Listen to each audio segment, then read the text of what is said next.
2014. At syempre, nagpatattoo rin ako sa kanya.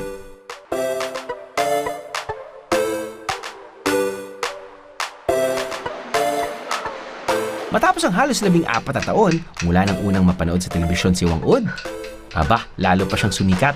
Katunayan, mas dumami pa ang bumibisita sa kanya para lang magpatattoo.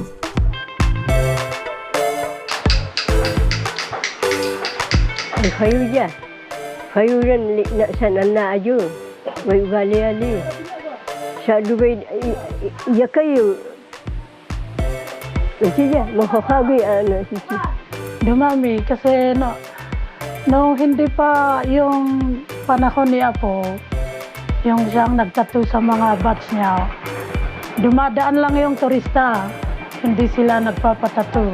Noong na-discovered, yun, dumami yung turista dahil sa kanya. Ngayon, medyo